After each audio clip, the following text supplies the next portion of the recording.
e me dado a oportunidade durante esta manhã de esquecer um pouco os problemas da transformação digital forçada que o Covid nos obrigou, nomeadamente ao meu organismo, que é a Agência Portuguesa do Ambiente. E a propósito da transformação digital, certamente saberão que a Comissão Europeia lançou uma estratégia para os dados europeus, ao abrigo do Pacto Verde Europeu, o chamado European Green Deal, e chamou-lhe Green Data for All, e pretende utilizar o potencial dos dados de apoio, no apoio às ações prioritárias relativas às alterações climáticas, à economia circular, à poluição zero, biodiversidade, florestação e etc. O foco do European Green Deal está realmente nos dados acessíveis e interoperáveis, que no fundo é o que as infraestruturas de dados espaciais pretendem promover, e pretende usar isso como sendo o foco e o centro da inovação. Estes dados nestas infraestruturas digitais, combinados com soluções de inteligência artificial, fundamentarão decisões e dar-nos-ão, espera-se, a capacidade de compreender e enfrentar os desafios ambientais. A Comissão irá apoiar todos os trabalhos para desbloquear todos os benefícios que daqui decorrem, nomeadamente uma prioridade imediata será aumentar a capacidade para prever e gerir catástrofes ambientais, como algumas apresentações irão falar hoje. Uma das iniciativas que me é especialmente querida é o desenvolvimento que está previsto num gêmeo digital da Terra, Digital Twin, que precisamente relativa à adaptação às alterações climáticas, e um acrónimo que eu acho que está extremamente bem escolhido, que é DESTINY. Não me alargo mais, passo a apresentar os vários oradores desta sessão. O primeiro é o Juan Carlos Garcia, que é geógrafo especialista em SIG do Ministério do Ordenamento do Território do Governo de Andorra, e vai-nos apresentar precisamente relativamente aos Objetivos para o Desenvolvimento Sustentável na sua objetivo 7, ou seja, a transição energética de fontes não renováveis para fontes renováveis e não poluidoras. Juan Carlos, podes começar. Hola, muchas gracias. Bueno, paso a compartir la pantalla de la presentación. Vale, muy bien. Pues, ¿se me oye? Sí, ¿no? Sí, sí. Vale. Perfecto. Bueno, primero, agradecer de poder estar presentes en estas interesantísimas jornadas desde el Ministerio de Ordenamiento Territorial y el área de cartografía particularmente. Agradecemos esta oportunidad. Y bueno, os paso a presentar una presentación bastante breve y concreta sobre el análisis presente y futuro de los ODS 7 y 13 en la IDE de Andorra. Bueno, pues os querían contextualizar y enmarcar un poquito en la motivación de nuestra presentación, ya que tampoco es de carácter técnico, más bien es una reflexión sobre el futuro de la orientación de nuestros servicios de la IDE en función del contexto en el que estamos viviendo de crisis. Una crisis COVID ahora por ahora, pero también una superposición de crisis, desgraciadamente, que es la crisis climática. Vivimos en un contexto de emergencia climática por el cual los sistemas de información y en este caso la IDE de Andorra y supongo que también otras han de hacer, a nuestro modo de entender, una orientación de servicios en función de esta necesidad de vincular, sensibilizar e informar a la población sobre todos los parámetros ambientales que implican una adaptación y una resiliencia sobre la crisis climática, el cambio climático. Bueno, estará dividida en 3 grandes bloques: una introducción a la descarbonización en Andorra, cómo estamos o qué vínculos legislativos o qué objetivos tenemos que nos hemos planteado. Una segunda parte sobre cómo está funcionando la IDE de Andorra, qué información sobre el clima hay y cómo queremos orientarla en un futuro. Y bueno, y unas conclusiones. Bueno, para enmarcar, empezamos con la introducción. Desde Andorra, de nuestra modesta situación territorial, por nuestra pequeña extensión, muchas veces pasamos desapercibidos. Y bueno, Andorra es un país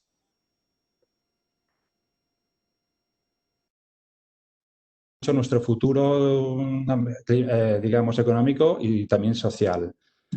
Por lo tanto, Andorra actualmente tenemos unos 77.000 habitantes más o menos, tienen una densidad alta de población, con una cota de altitud media muy importante, que va desde los 640 metros a los 2.500 prácticamente de Coma Pedrosa, ¿no? Y como veis aquí una imagen de satélite obtenida de Sentinel-2 en un periodo hibernal con la cubierta de nieve. Bien, a nivel de emisiones de gases de invernadero, Andorra actualmente se calcula que emite un 0,001% de los gases de GEI en el mundo, por lo cual casi con esto podríamos decir que no tenemos mucho que aportar y podríamos parar aquí la presentación, ¿no? Pero no es el caso. Realmente esto implica mucho. Debemos comprometernos también como uno más en la reducción de emisiones de efectos de gas invernadero, porque depende mucho nuestro futuro de ello, tanto lo que emitimos nosotros como los países vecinos, y dependemos mucho de nuestra forma de vida, nuestra propia identidad como pueblo, como país, como poder ver estas imágenes, muy sugerentes, pero que en un futuro realmente pueden ser muy diferentes de lo que vemos ahora. Este manto nival cada vez va reduciéndose y eso cambiaría para mucho las situaciones de nuestro país. Y bien, en este pequeño mapa también del Global Carbon Project, podemos ver nuestras emisiones comparadas con las del entorno europeo, lo cual pueden parecer casi intrascendentes, ¿no? Bien. A pesar de ello, pues Europa, desde el 2011, el Principado, forma parte del Convenio Marco de las Naciones Unidas sobre el Cambio Climático. Por lo tanto, siempre hemos estado implicados en un primer momento en la reducción de los gases de efecto invernadero y también participó en las negociaciones en la adopción del Acuerdo Internacional del año 2015 en París, el famoso COP21. El Acuerdo de París, firmado para Andorra ya en el año 2016, establece el objetivo de aproximarse al máximo de un incremento de temperaturas que esté por debajo de 1,5 grados a finales del siglo XXI respecto a los niveles preindustriales. Ese es el objetivo, el compromiso que también se ha firmado el país como tal. Bien. Como veis, la acción climática tampoco pasa desapercibida. Hay una inquietud social que empieza a despertar, que nos exige comprometernos, que nos exige acciones y que en el marco actual no permiten una demora. Por lo tanto, esto se ha vinculado a través de unas leyes ya propias, ya estamos en el contexto andorrano, de energía, cambio climático, mediante la adopción de la Ley de Impulso de Transición Energética y el Cambio Climático, la LITEC, que se aprobó en el año 2018. A partir de esta ley y desplegamiento reglamentario, se introducirán todas las medidas destinadas a la reducción de emisiones de gases de efecto invernadero, a haber una transición energética sobre energías renovables, etcétera. Por lo tanto, ya tenemos un compromiso aceptado a nivel interno que nos implica tanto a nuestro departamento como a otros, como el de medio ambiente. Primer objetivo, 2030, reducir el 37% de las emisiones no absorbidas. Y a largo plazo, conseguir la neutralidad en carbono en el año 2050.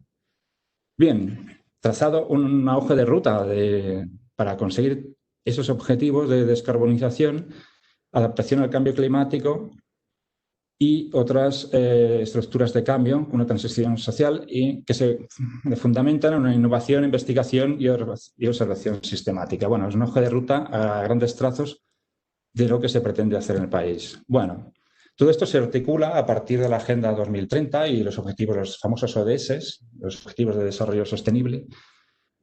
Y nosotros hemos hecho una prospección de la información ya disponible en nuestra IDE. Concretamente, nos hemos centrado en dos.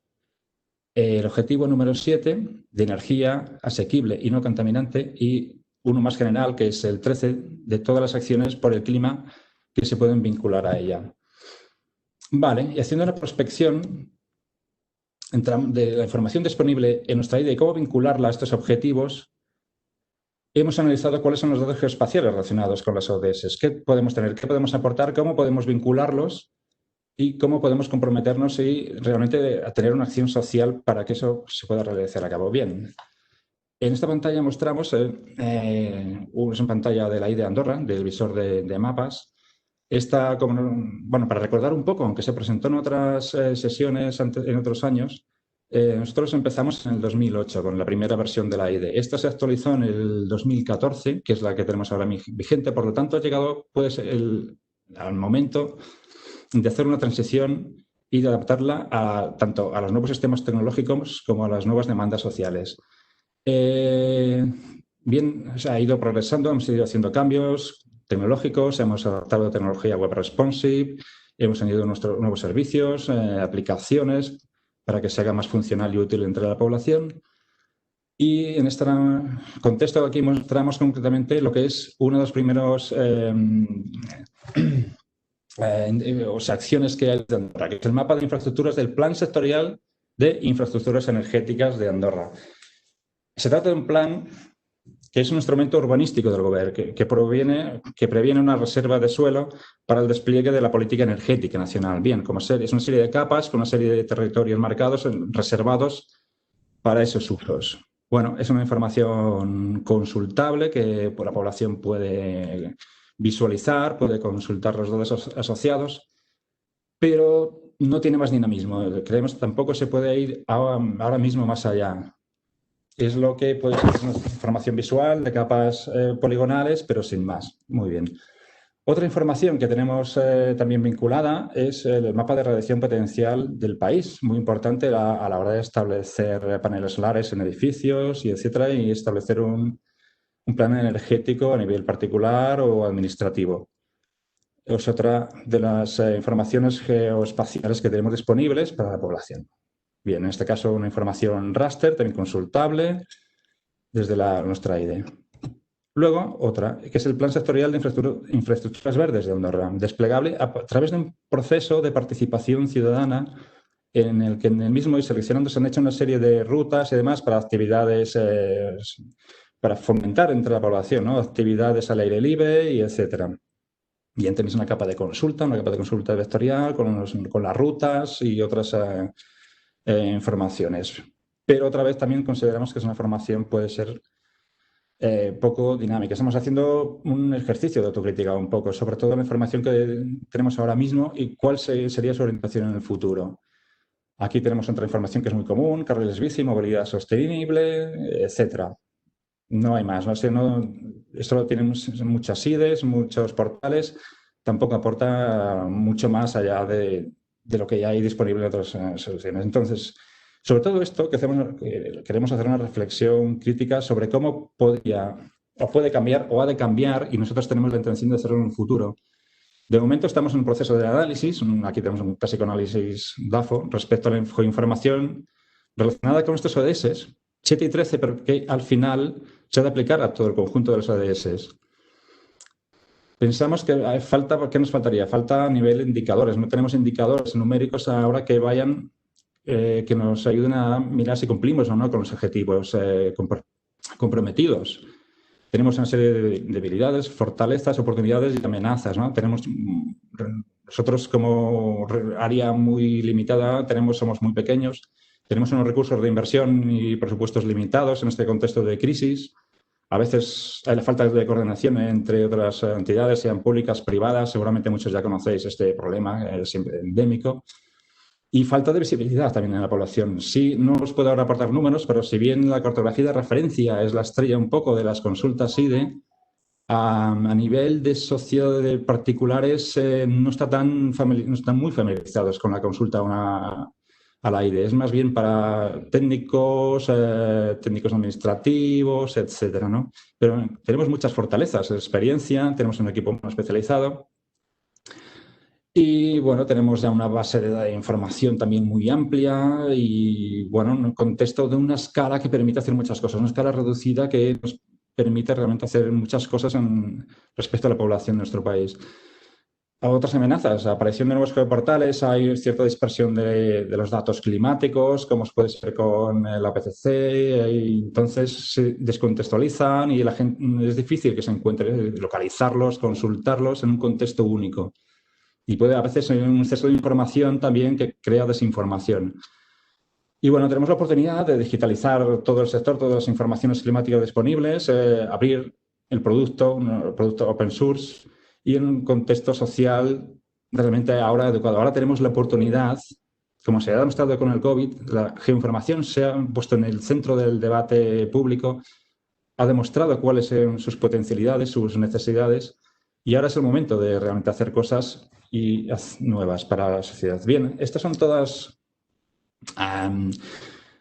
los estamentos que participan un poco en el desarrollo de información o geoinformación climática en nuestro pequeño principado. Como veis, son muchas, desde la administración general, administraciones locales, empresas parapúblicas, con lo que aquí se muestra un poco la dificultad, ¿no?, de vincular y trabajar en equipo, generar informaciones que no sean duplicadas, centrar esfuerzos, que es uno de los primeros retos que tenemos, ¿no? Centralizar toda la información geográfica que se realiza en un solo punto, en la I de Andorra, y en este caso, bueno, tenemos este reto por delante para empezar. Objetivos, bueno, pues la propuesta que tenemos era realizar un paso tecnológico en la nueva IDE, con nuevos servicios, y aplicar, por ejemplo, Inspire en Andorra. No tenemos obligación ahora mismo legislativa de aplicar, pero tenemos la necesidad imperiosa de entrar ya en la directiva Inspire.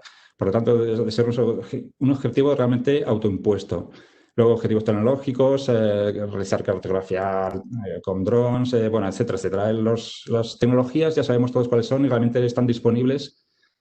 El problema es realmente centralizar, hacer un uso adecuado de las mismas con un objetivo muy claro y muy concreto. Así, desde la IDE Andorra tenemos, bueno, el objetivo de una futura IDE es seguramente la tematización ambiental, acabar con la dispersión un poco de la geoinformación, centralizarlas en un portal único referente a cambio climático, emergencia climática, vincular nuevas fuentes de información, en este caso Sentinel-2, por ejemplo. Aquí tenemos una vista en 3D de la capa nival del Principado de Andorra, que es mantener un control y un pronóstico de cuál puede ser en el futuro la distribución y el grosor de la capa nival de Andorra. Va a determinar mucho el futuro de nuestro país y, por ejemplo, alimentarnos de la información geoespacial en un casi tiempo real, que será clave también, ser mucho más dinámicos de lo que somos ahora, no tan estáticos, ¿no? Tener información que casi no tiene cambios, que no aporta mucho de un día para otro y, sobre todo, darle dinamismo hasta nuestro geoportal, a nuestra IDE. Y, bueno, esos son retos que tenemos pendientes, que estamos en este momento analizando, que estamos trabajando sobre ello. Sí. Aquí tenéis la visión en 3D del Principado. Esto es... Vale. Por lo tanto, estamos llegando, como he dicho, una presentación bastante breve, al tema de las conclusiones de todo este proceso analítico que estamos realizando. Uno puede que sea muy recurrente, que es la transparencia, aunque aquí no sea tan evidente aún y no lo tengamos tan claro, pero es un objetivo, es transparencia, volcar todos los datos posibles que tenga la administración y que faciliten una sensibilización a la ciudadanía sobre datos energéticos, climáticos, nivel de emisiones, centralizarlo todo porque no tenemos ahora mismo unos indicadores de emisiones, cuáles son las repercusiones de las nuevas políticas sobre esas emisiones, si realmente las restricciones y esas emisiones se van reduciendo, se van ampliando para cumplir esos objetivos de la ODS. Crear plataformas digitales en las que se incluye el conjunto de datos energéticos y climáticos en los informes, los estudios, etcétera. No solo los datos, los geodatos, sino también todos los informes climáticos asociados a ellos, que ahora mismo tampoco están disponibles. Como he dicho anteriormente, es realizar una centralización o una tematización de toda la información geoclimática que tenemos disponible y demasiado en estos casos dispersa hasta ahora, y centralizarla en un portal único disponible a la ciudadanía. Una base de datos o una base de información que ha de ser todo lo precisa y detallada posible. En esto contamos con la ventaja de la escala. Podemos llegar muy al fondo de toda la información disponible, podemos ser muy precisos y podemos tener un modelo que en el futuro puede ser incluso exportable a otros contextos. Tenemos esa ventaja. Y realmente, sobre todo, lo que vuelvo a repetir de la dinamización, información de la que crecemos ahora, información prácticamente, si no en tiempo real, casi en tiempo real, sobre los procesos climáticos, sobre cómo esas acciones climáticas que implican seguramente un sacrificio por parte de la ciudadanía se ven reflejadas en unos datos concretos y para el cumplimiento de unos objetivos que tenemos vinculados. Y bueno, en principio eso sería nuestra ponencia. Aquí ya acabaríamos un poco, porque es muy breve, no más tenido que llamar ni la atención sobre el tiempo limitado, y eso queríamos compartir con vosotros un poco esta reflexión que tenemos a día de hoy y en el contexto en que nos encontramos, ¿no? Reorientar un poco la IDE que tenemos, una IDE demasiado estática, hacer dinamizar los datos que tenemos para hacer un servicio todavía mucho más dinámico a la sociedad. Es cumplir con lo que se espera de nosotros, sobre todo ser transparentes, vincular toda la información disponible y realmente cumplir con los objetivos comprometidos a nivel legislativo por el Gobierno de Andorra con los diferentes organismos internacionales.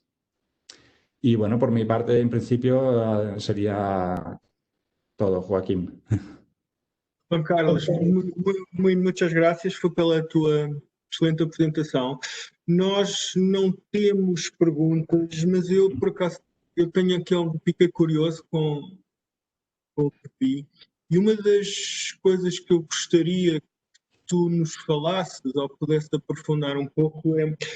Pronto, estes serviços são sobretudo também para o cidadão, para ele poder usar. Falaste na transparência, para mim é algo importantíssimo. Há a Convenção de Dados que de facto identifica que a informação ambiental e a sua disponibilização de uma forma transparente ao público é essencial para tornar mais consciente todas as questões ambientais.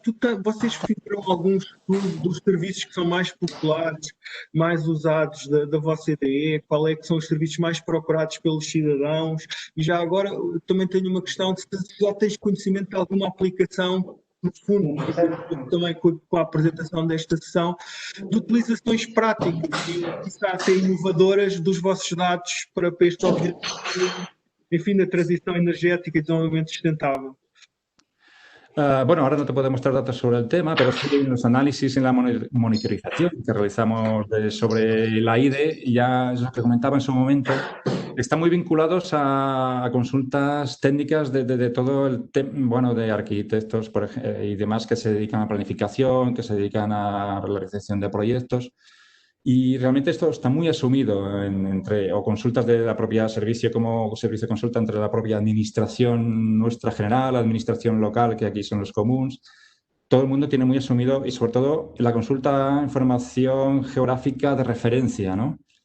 Pero sí que el resto de información se diluye un poco entre estas, se pierde un poco y no se consulta con tanta asiduidad, ni se utiliza tanto, ni hay una, digamos, como reutilización, sobre todo, una reutilización de esta información servida al ciudadano, que es la información de carácter ambiental. Por eso, si hay un objetivo realmente cumplido por la IDE, que es la distribución de esta cartografía de referencia del Principado de Andorra, sea a nivel local, sea a nivel general, entre gente vinculada ya por técnicos y demás, sí que a nivel general, a nivel social y a nivel de información ambiental que puede ser útil como un compromiso para ese propio ciudadano, ¿no? Que vea que sus acciones diarias se reflejan en algo concreto, por ejemplo, a nivel de indicadores de emisiones o etcétera.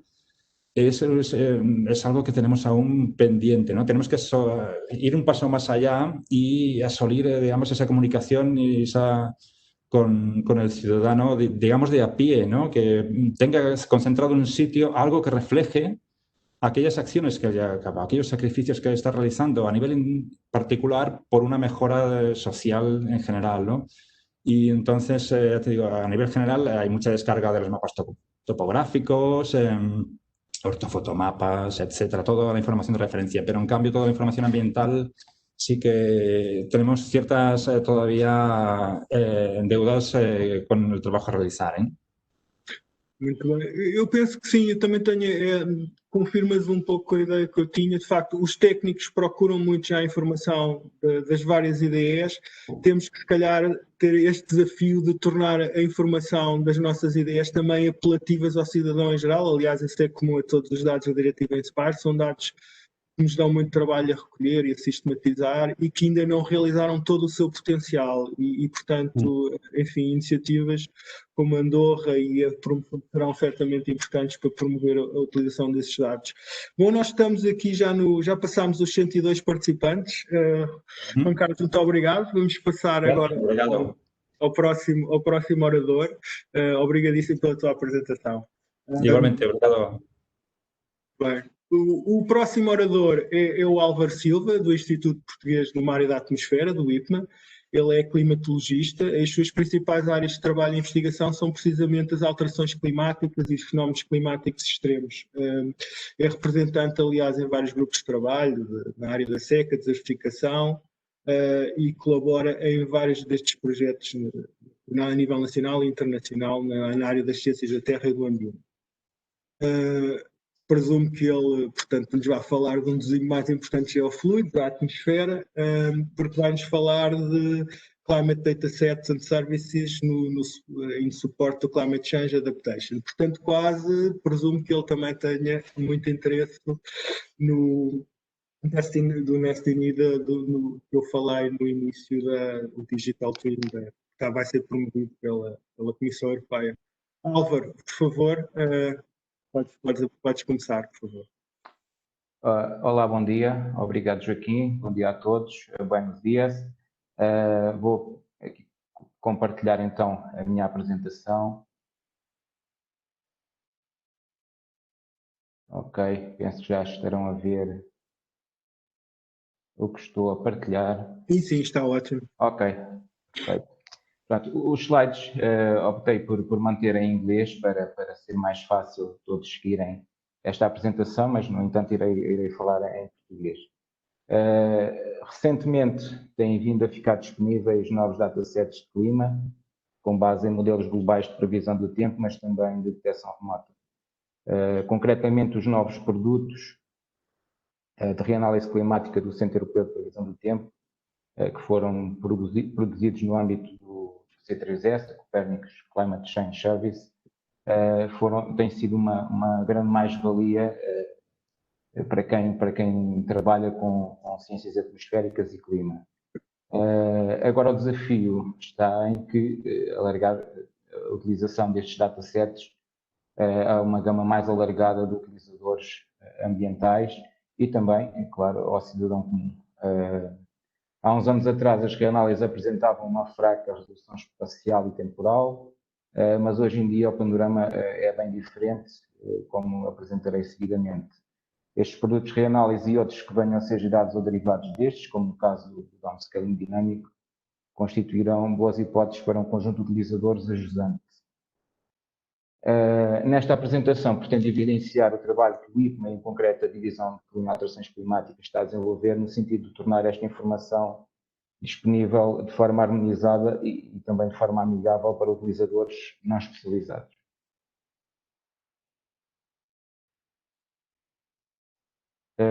Aqui no plano da apresentação temos 3 grupos, portanto, de tópicos. O primeiro está relacionado com a descrição sucinta destes novos produtos de reanálise que estão a ser considerados nesta fase. Um segundo grupo está relacionado com o valor acrescentado que pretendemos dar a esta informação para Portugal continental, no caso do downscaling dinâmico, mas também da correção de viés para algumas variáveis. E depois, por fim, terminar então com a plataforma de dados espaciais que está a ser pensada para distribuir e disseminar esta informação. Portanto, neste slide podemos ver o grande salto qualitativo que foi dado. Portanto, temos aqui o ERA 5, que é de facto este grande salto qualitativo foi atingido com esta nova reanálise, que foi disponibilizada há cerca de 2 anos, ainda que tenha sido de uma forma mais limpa e já sem bugs durante o ano passado, e tem uma resolução horizontal de cerca de 32 km e cobre um período desde 1979 à atualidade e está previsto que seja disponível também um período, ou que venha a ficar disponível um período mais anterior a 79, portanto desde 51. A grande vantagem em relação a outras reanálises passadas é que está disponível e quase tempo real, portanto com cerca de 3 a 5 dias de desfazamento. Outras reanálises com base na ERA 5 também estão disponíveis, como é o caso do ERA 5 Land e do AGERA 5, que são indicadores agroclimáticos, e nestes casos é uma resolução de cerca de 9 km. Outra vantagem também é de facto a resolução temporal, que vai permitir outro tipo de aplicações, uma vez que estamos a trabalhar com informação horária. Apresenta-se ainda aqui a reanálise era interim, que era anterior à ERA 5, com cerca de 79 km de resolução, porque ainda é utilizada, apesar de já ter sido descontinuada em 2019, ainda é utilizada para modelos de downscale. Para percebermos as diferenças nestes diferentes produtos, apresento-vos aqui a orografia, que é uma das principais características, componentes destas reanálises, que depois permite que tenhamos campos com melhor ou pior distribuição espacial das variáveis, mas, portanto, a orografia à superfície, e podemos verificar que no mapa da esquerda temos o modelo digital do terreno Portugal continental, o SRTM 4 a 90 metros, e depois temos então a orografia do ERA interim, do ERA 5, do ERA 5 land e AG ERA 5, e depois do downscaling com o WRF a 3 km. Portanto, em termos de valores médios, de valor médio de altitude para o território, são todos bastante idênticos, mas depois é claro que os modelos com menor resolução não são capazes de reproduzir a altitude máxima do território, e, por exemplo, o ERA 5 não coloca sequer o ponto de maior altitude na Serra da Estrela, coloca junto do maciço montanhoso da Peneda das Gerês. Por exemplo, também a Serra de Monchique só é visível no modelo downscaling WRF a 3 km, vemos aqui neste slide.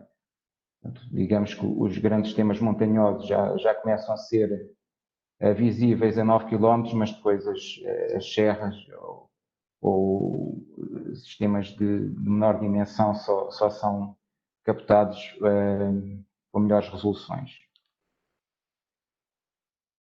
Um dos objetivos fundamentais neste trabalho que está a ser desenvolvido é que os utilizadores possam, de algum modo, ser guiados no processo de seleção de informação a utilizarem.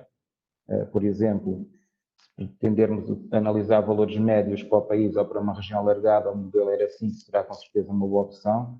Isto também é verdade para regiões de menor altitude e mais homogéneas. No entanto, quando pretendemos informação para zonas de orografia complexa, aí temos que ter modelos com melhor resolução. A avaliação com base em valores in situ ou outras fontes de informação será também disponibilizada. Portanto, aqui podemos verificar que, considerando a temperatura média mensal para 81-2010, para este período normal, em Portugal continental, verificamos que o ERA 5 e a média das estações estão bastante próximos. O mesmo para a precipitação, neste caso para um ponto em Alvega, portanto na bacia do Rio Tejo, podemos verificar que a precipitação mensal para este período de 30 anos, os quantitativos mensais são bastante próximos, e a variabilidade interanual também está bastante bem representada. Neste exemplo, evidencia-se a boa resposta do modelo ERA 5 comparado com as observações de superfície. Portanto, estamos aqui ainda só a apresentar dados, informação mensal, e neste caso para a temperatura do ar e precipitação, verificamos que as correlações são altas, superiores a 0,9 e mesmo a 0,98 no caso da temperatura. É claro que estamos aqui a considerar todos os meses do período, e se fizermos uma análise sazonal, as correlações diminuem um pouco, mesmo assim são sempre superiores a 0,9 no caso da temperatura. Mas é importante também realçar que mesmo as anomalias são bastante bem reproduzidas. Portanto, nós temos aqui neste gráfico da precipitação, que em geral é a variável que é sempre mais complicada de estimar pelos modelos. Temos aqui a anomalia da precipitação mensal, relativamente a 81-2010, portanto, desde janeiro de 2011 a dezembro de 2018, e verificamos que todos os picos, portanto, mesmo os meses mais chuvosos e os meses mais secos, são bem reproduzidos na média do país pelo modelo. É claro que ter um modelo a 30 km já pode ser razoável para muitas aplicações, mas neste caso em concreto nós queremos acrescentar algum valor para Portugal continental relativamente à informação que está a ser disponibilizada no Copérnicos. Esse valor está relacionado com harmonizar a informação e formatos e também apresentá-la de uma forma mais amigável e, sobretudo, para utilizadores não especializados. Mas um outro aspecto é claro, melhorar também a resolução dessa informação. E isso passa por melhorar a sua aplicabilidade no nosso país. Isto pode ser conseguido com recurso, por exemplo, a downscaling dinâmico, e com isto melhora-se a representação dos sistemas de mesoscala e consegue-se também uma melhor resolução espacial e coerência física na variabilidade espaço-temporal das variáveis. Nestes mapas está representado à esquerda um exemplo do máximo número de dias consecutivos secos, portanto com precipitação inferior a 1 milímetro para 81 de 2010, e no mapa da direita o número máximo de dias consecutivos com precipitação superior a 10 milímetros também neste período. Portanto, são apenas exemplos de informação que será disponibilizada e que será relevante para a construção de referenciais climáticos, para a utilização não só em termos de ordenamento do território, mas também em políticas de gestão e ordenamento do território e de redução de risco. Esta é uma das componentes importantes num sistema de redução do risco, que hoje em dia tanto está em discussão e em preparação. E os sistemas de alerta precoce penso que serão exatamente um dos principais componentes nesta estratégia. Seguidamente, mais um exemplo também ainda com o downscaling dinâmico, neste caso para um dia de frio extremo, portanto para 8 de janeiro de 2009. Se calhar já não estão lembrados, eu também não estava lembrado até ter consultado esta informação, mas foi um dia bastante frio em Portugal continental. E à esquerda temos um mapa produzido com a interpolação univariada das observações. No mapa ao centro, a temperatura mínima do ERA 5 land a 9 km e depois do downscaling dinâmico a 3 km.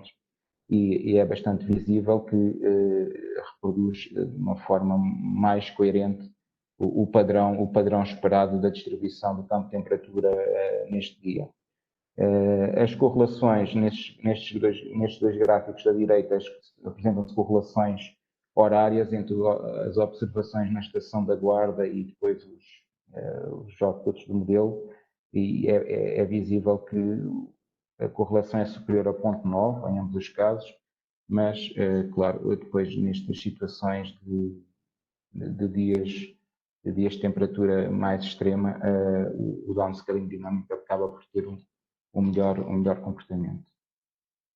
Outro aspecto de melhoria possível para o nosso território que está a ser trabalhado é a correção de viés para algumas variáveis de superfície.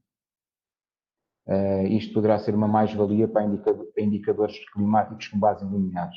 Portanto, as saídas dos modelos terão um maior ou menor viés que pode ser corrigido com auxílio de observações de superfície e outros métodos, no sentido de termos uma informação mais próxima da realidade observada. É claro que isto tem de ser feito com alguma cautela, tem-se ter um bom conhecimento dos fenómenos climáticos que estão a ser analisados, mas pensamos que será um trabalho importante a ser realizado também para estes modelos, para algumas variáveis. Portanto, neste caso, neste exemplo, temos o dia 4 de agosto de 2018, foi um dia de muito calor, onde se bateram vários recordes de temperatura em algumas estações. Portanto, no mapa da esquerda temos a temperatura máxima do modelo ERA 5 land a 9 km, já tem aqui um bom padrão espacial. No entanto, tinha um viés, subestimava os valores de temperatura em algumas regiões e depois foi feito o ajuste com as estações e deu-nos um padrão bastante mais próximo da realidade e que melhorou o desempenho final, reduzindo o erro associado à estimativa. Seguidamente, relativamente à plataforma, portanto, todo este trabalho traduzir-se-á na possibilidade de desenvolvimento de aplicações e serviços para um grupo de utilizadores específicos e também utilizadores em geral, e adaptados às suas necessidades. Estamos a falar de serviços de clima para setores da agricultura e florestas, para a redução do risco de catástrofe, gestão territorial, energia, proteção civil, saúde e outros. Isto será então implementado numa plataforma de dados espaciais, de informação espacial, com este tipo de encadeamento de processos. Portanto, temos o download e extração a partir do Centro Europeu. Depois temos já a nível local um conjunto de processos e operações sobre esta informação que darão origem a uma nova informação já harmonizada com novos produtos, com produtos derivados e também com algum nível de avaliação e de estimativas do erro associado a esta informação para ser mais fácil aos utilizadores fazerem a sua seleção dependendo das aplicações que pretendam desenvolver. Os outputs serão informação de clima e indicadores para os diferentes utilizadores de uma forma amigável e apostando na usabilidade. Em relação ao serviço web a implementar, portanto, será realizado de acordo com os estándares OGC, com possibilidades de filtros e queries espaciais e temporais, disponibilizar não só o serviço de mapas, mas também depois, claro, o download da informação matricial ou, por exemplo, de um simples CSV. Portanto, o nosso público-alvo poderá ser também, e será com certeza, um utilizador comum, que muitas vezes apenas quer saber quantos dias de temperatura abaixo de zero teve no local ou na região onde mora, e com certeza indicando as coordenadas ou clicando sobre o local consegue depois fazer o descarregamento dessa informação num formato bastante simples como é o CSV. Toda esta infraestrutura de dados climáticos espaciais será gerida e acompanhada internamente através de interfaces gráficos, de forma a calcular possíveis falhas na informação. Portanto, vamos ter este tipo de interfaces para os diferentes modelos e para as diferentes variáveis, para percebermos o que é que está carregado no sistema e o que é que está em falta, e para também termos a possibilidade de pré-visualizar aquilo que está a ser disponibilizado, isto por forma a calcular possíveis falhas na informação e de esperar conseguir fazer um processamento em tempo real relativamente alargado para um conjunto de variáveis. Terminava com estes exemplos para os diferentes modelos e também para as observações de superfície.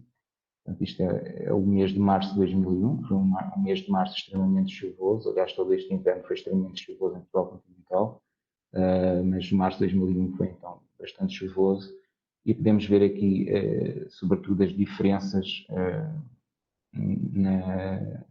nos datasets que serão disponibilizados.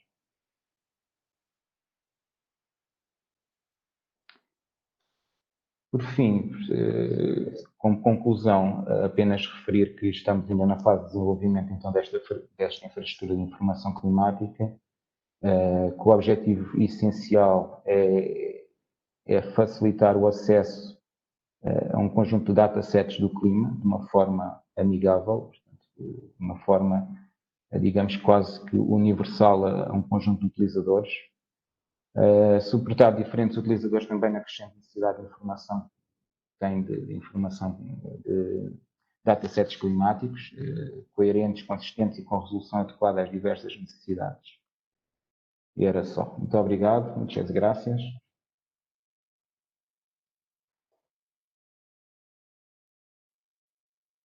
Muito obrigado pela tua apresentação, Álvaro, foi excelente. Apesar de já termos mais de 111, 110 participantes, estão muito pouco ativos, têm feito poucas perguntas, o que é uma pena. Acho que desafio aí os participantes a lançarem aqui perguntas no painel, perguntas e respostas. Afinal de contas, estamos aqui mais de 100 pessoas.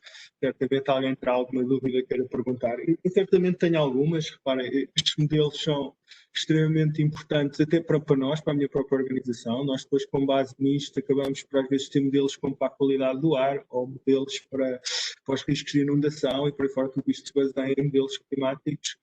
E eu sei que um dos maiores problemas é, de facto, a calibração e o downscaling desta informação depois da atmosfera, para ter os dados mais fiáveis possíveis. E, portanto, eu lançava só duas perguntas. A primeira, diria até que ponto é que vocês acham que no fundo, estas novas tecnologias digitais, o IoT, sensores, de alguma forma que se banalizam, poderão, até citizen science, se quiseres, poderão, de alguma forma, ajudar ou colaborar e envolver também os cidadãos, porque estamos a falar tornar mais visíveis todo este trabalho, no fundo, que é de base para a modulação climática. Tens aí algumas oportunidades nestes projetos futuros que tinham de alguma forma, promover esse envolvimento dos cidadãos e, ao mesmo tempo, fazê-los participar na melhoria dos resultados da sociedade. Pronto, essencialmente isso, falasse um pouco sobre isso, que está visto que é uma área que me interessa particularmente, apesar de trabalhar na agência de desenvolvimento, todas essas questões depois de utilização e de participação do. Sim, de facto já há uma série de informação que cada vez mais está disponível através de diversos canais de sensores de diferentes utilizadores e que o desafio da comunidade climática está exatamente em reutilizar e integrar essa informação nos seus modelos. Portanto, estão a ser já desenvolvidas várias iniciativas nesse sentido e penso que o futuro é também por aí, por termos de facto uma melhor densidade de observações. É claro que tudo isto tem de ser feito com cautela e avaliando as diferentes possibilidades, porque o rigor que temos numa estação de observação que é mantida e que está de acordo com os requisitos do OMM será diferente de uma estação amadora, mas de qualquer forma há ali de facto uma mais-valia que interessa aproveitar e penso que nos próximos anos será de facto uma vertente em forte expansão e penso que também no nosso caso será também bastante útil para podermos depois validar os resultados desta modulação e destes datasets que iremos disponibilizar. Eu só fazia mais uma pergunta. Realmente, estes estándares de interoperabilidade, o OGC e outros, eu acho que serão de facto também fundamentais para que outros grupos de investigação possam facilmente ingerir a informação que vocês produzem nestes modelos climáticos e transformar e derivar novos produtos que serão fundamentais para tudo isto que temos estado a falar hoje, os desafios das alterações climáticas, previsão de incêndios, riscos de incêndio, inundação. Eu acho que isso é um caminho extremamente importante. Não sei se queres dizer alguma palavra sobre isso, mas de facto é importantíssimo depois que os dados que vocês produzam de facto sejam conhecidos, reutilizados, pronto, não só pelo cidadão comum, mas também por outros grupos de investigação que produzem produtos derivados com base nos vossos modelos, não é? Sim, de facto, a questão da interoperabilidade e no fundo, da universalidade no acesso à informação, e esta universalidade apenas consegue ser garantida se tivermos formatos standard e bem conhecidos de toda uma comunidade de utilizadores, irá facilitar que esta informação não seja apenas utilizada por uma comunidade específica, como é o caso dos climatologistas ou meteorologistas ou pessoas que tenham maior facilidade em utilizar esta informação, mas também que haja a possibilidade de até um utilizador comum, um cidadão comum, poder utilizar esta informação para, por exemplo, para a sua pequena exploração agrícola, para avaliar se na sua casa o painel solar, qual é que vai ser o rendimento. Pronto, todos estes pequenos exemplos podem ser conseguidos com esta interoperabilidade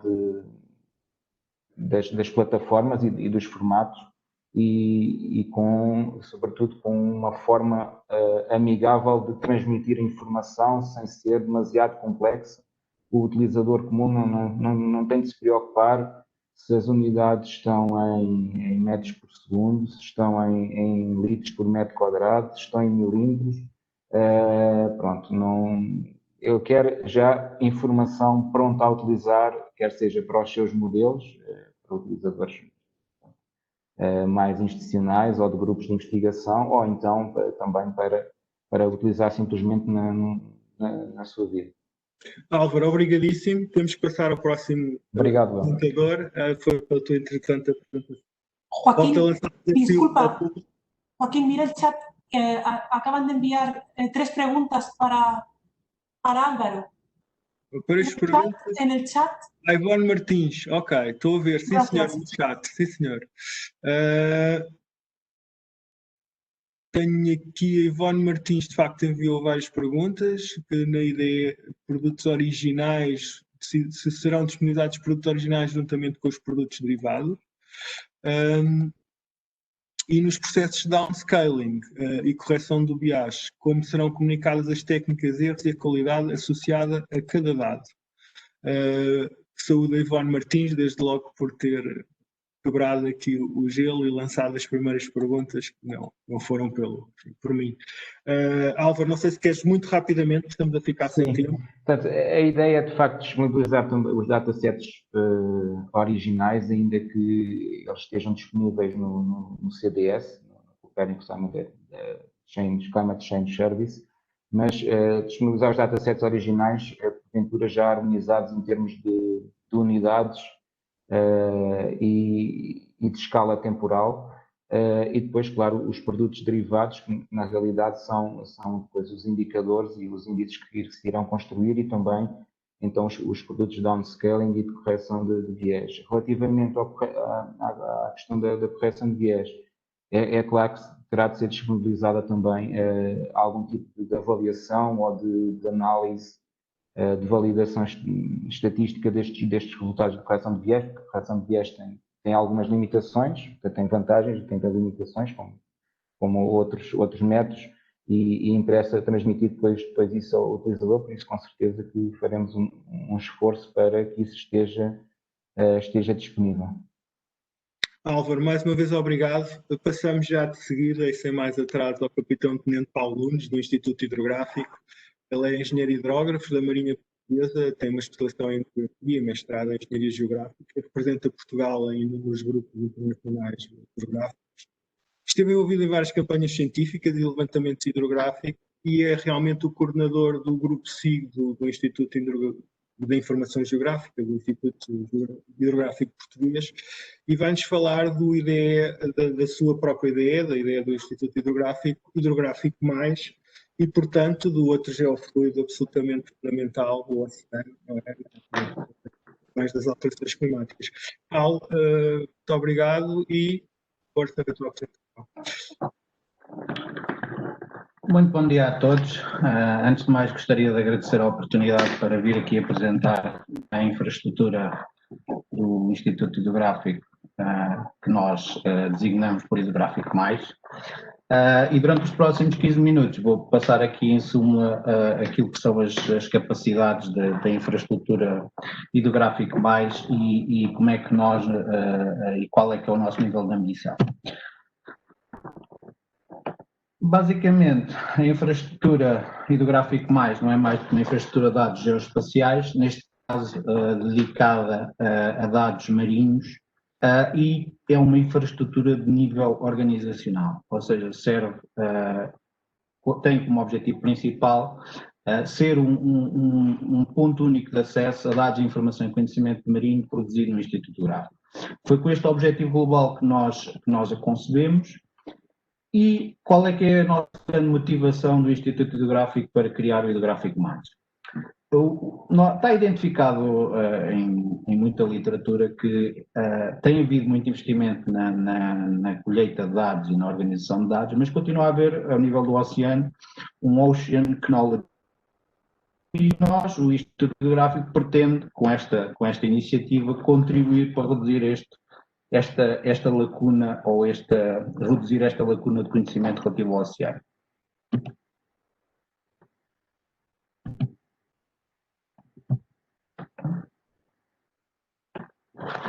Relativamente aqui à infraestrutura, Eu aproveito aqui para apresentar um mapa estratégico para nós entendermos como é que o IH se organiza e onde é que a infraestrutura encaixa. O Instituto Hidrográfico, na prática, tem uma missão de laboratório de Estado na área das tecnologias do mar e organismo de marinha. Como tal, tem um conjunto está dividido, organiza-se em um conjunto de temas principais que têm programas e projetos envolvidos. No caso dos programas core, ou dos programas principais, o que nós temos são um conjunto de programas que visam quer a análise dos sedimentos e do solo marinho, que é o programa SEDMAR, que é a continuação do programa CEPLAT dos anos 70. Temos um programa que visa levantamentos batimétricos da área de interesse nacional. Temos programas de monitorização de observações in situ e observações do oceano, divididos por área de zona económica exclusiva, Atlântico, zonas mais costeiras, e depois existe aqui uma área de previsão e essencialmente para apoio à marinha, mas que pode, obviamente, é uma capacidade que pode ser usada também para apoio à comunidade civil. No âmbito dos dados, nós temos aqui um tema transversal, temos um projeto que nós designamos para o IDAMAR, que é a Infraestrutura de Dados do Ambiente Marinho, que basicamente presta suporte a este conjunto de programas principais. E ainda temos um programa aqui complementar que tem a ver com tecnologias, que nós temos algum interesse no desenvolvimento de tecnologias associadas à observação do oceano. Todos estes programas visam dar suporte à gestão dos ecossistemas, riscos naturais, a dinamizar a economia azul, e ressalvo ainda que temos aqui uns projetos especiais, que nós designamos especiais, que têm a ver com implementações no âmbito internacional da OHI, por exemplo, o standard do modelo universal de dados hidrográficos, o S100, a renovação de navios hidrográficos e a edificação de capacidade nos países da comunidade de língua oficial portuguesa. Dados. O Instituto Hidrográfico este ano faz 60 anos e durante 60 anos já fez centenas de campanhas no mar português, que é uma área muito extensa, como a maioria deverá saber ou saberá, é uma área que tem aproximadamente 4 milhões de quilómetros quadrados. O Instituto Hidrográfico desenvolve um conjunto de campanhas de observação, quer ser in situ, quer por redes de observação, que visa estabelecer e observar a qualidade ambiental do oceano e aquilo que é a nossa função core, que é a produção de cartografia hidrográfica e náutica para esta zona. Paralelamente a isto, nós também temos uma rede de observação permanente, constituída por vários tipos de sensores, desde boias $1, sensores de marégrafo, sensores de monitorização por tecnologia HF radar para correntes superficiais, que estão sistematicamente a chegar e a ser armazenadas no Instituto e que podem ser usados por terceiros. O Instituto Hidrográfico vê os dados marinhos como um grande potencial e como sendo fundamentais para um conjunto de usos e, como tal, tem vindo a desenvolver este esforço de colocar parte do seu espólio de dados online. A título de exemplo, os dados marinhos podem ser usados para um conjunto de atividades que vão desde o mapeamento de recursos até à gestão e o ordenamento do espaço marítimo.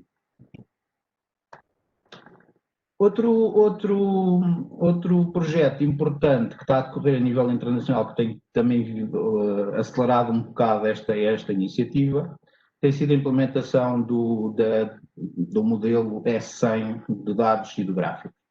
O modelo S100 vem alterar o paradigma de produção de informação hidrográfica. Até agora, a produção de informação é muito orientada ao produto final, nomeadamente a cartografia náutica.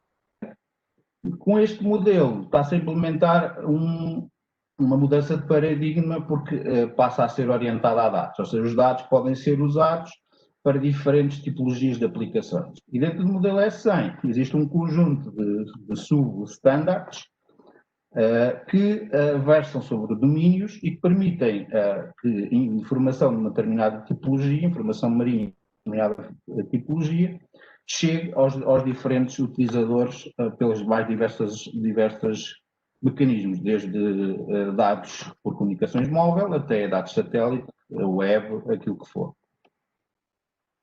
Então, a nossa infraestrutura teve como objetivos primários apoiar aqui a questão e a organização interna, ao nível das campanhas, da consolidação dos dados, da harmonização. Paralelamente, visa partilhar, arranjar uma forma harmonizada e interoperável para partilhar dados, permitir um alinhamento estratégico, quer que as diretivas europeias, quer que as nacionais e internacionais e as boas práticas internacionais, e a modernização, dar resposta a uma modernização que nós sentíamos necessidade, que era a modernização da IDAMAR, e às novas necessidades, nomeadamente Marine Data Science. A infraestrutura foi concebida de forma a integrar todas estas capacidades, ser um catálogo de dados, informação, permitir interagir com os dados, gestão de utilizadores e autenticação de acessos, permitir a representação dos dados em multilink, dar suporte aos utilizadores através de serviços de helpdesk e service desk, ter mecanismos de gestão de infraestrutura que permite adicionar e remover serviços geoespaciais de uma forma relativamente simples, permitir, dentro do portal, permitir uma análise de dados, integração de dados de utilizadores através de shapefiles ou de serviços externos. Outra questão que nós também tivemos como objetivo foi a questão de existirem dados, principalmente dados de elevada resolução, que eventualmente, por política de dados, sejam pagos, possam ser pagos e ficar acessíveis de imediato.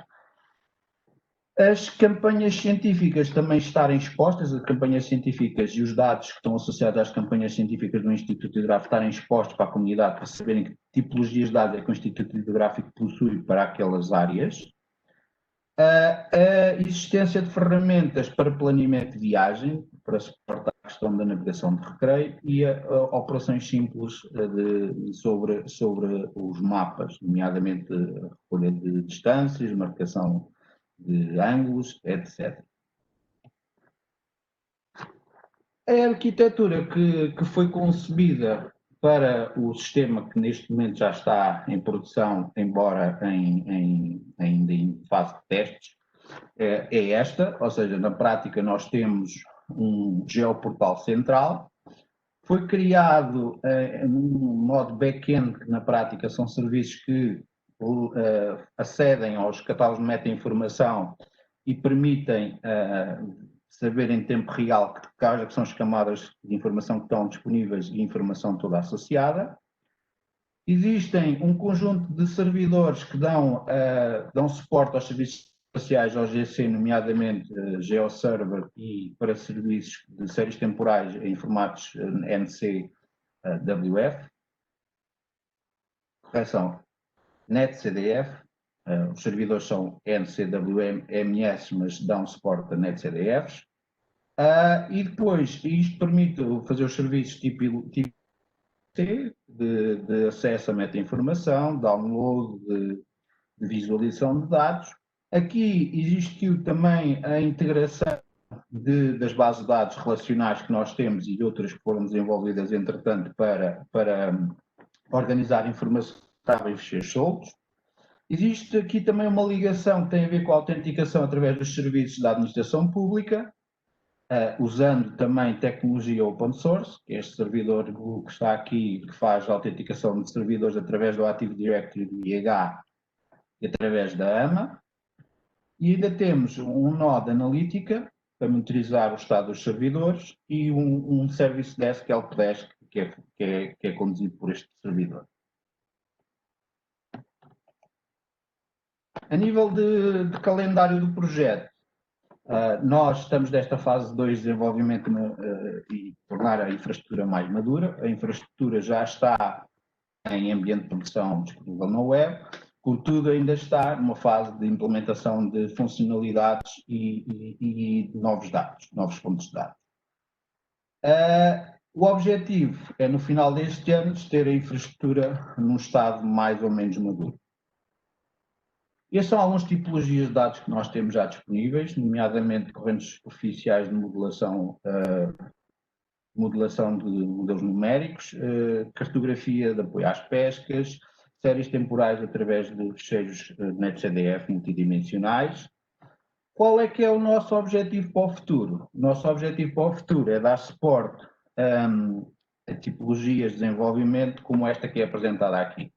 Ou seja, na prática, nós sermos mais um fornecedor de informação geográfica que permite ser utilizada, por exemplo, para empresas de desenvolvimento aplicacional, para criarem aplicações, por exemplo, de realidade aumentada, em que tem informação de cartografia, como por exemplo estas linhas que estão aqui nos polígonos, tem informação que vem de roteiros de navegação, que permite identificar e listar informação sobre os objetos que são envolventes à navegação, e informação de previsão meteorológica e oceanográfica que virão dos modelos de previsão e dos modelos de previsão de marés e de previsão, por exemplo, de agitação marítima e de correntes.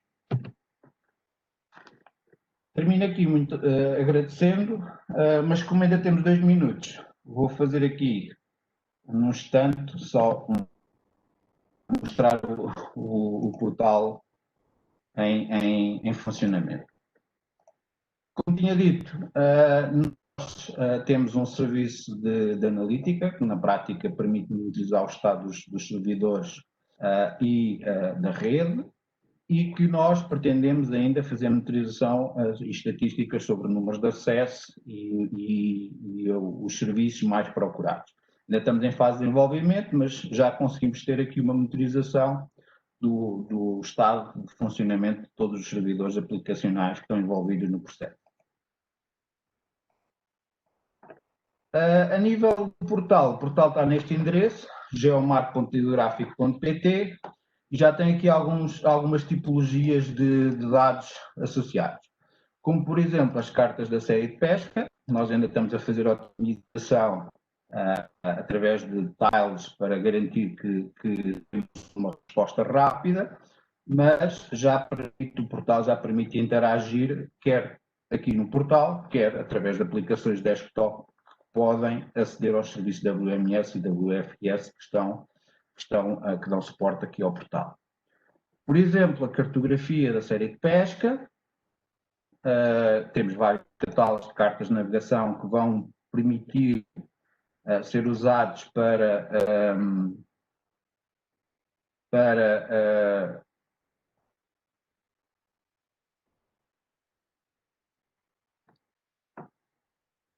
vou mudar aqui porque isto a informação está cá, só que nós ainda temos que melhorar aqui a visualização. Tem a ver com, por exemplo, as cartografias, os diferentes polígonos das cartas, que vai ser usado, pode ser usada para as pessoas em geral, para os clientes em geral, mas que temos interesse de usar também para efeitos de planeamento de viagem e permitir que, por exemplo, saibamos quais são as cartas que são necessárias observar quando fazemos um determinado trajeto. O serviço de planeamento de viagem ainda está em desenvolvimento, não está disponível aqui. Depois temos a cobertura sedimentar superficial da zona até aos 500 metros. Temos redes maregráficas, séries temporais, nível de rede maregráfica que permite interagir diferentes informação maregráfica que existe, está disponível do Instituto. Peço aqui alguma desculpa, mas isto, como eu estou ligado aqui com várias coisas a correr ao mesmo tempo, isto não está a responder com a velocidade que eu pretenderia. Mas pronto. Poder interagir com os gráficos, ver a tabela de informação, permite visualizar, fazer o download dos dados, etc. Por fim, vou mostrar também aqui, para fechar, por exemplo, funcionalidades que nós temos que envolvem, por exemplo, os dados NetCDF dos...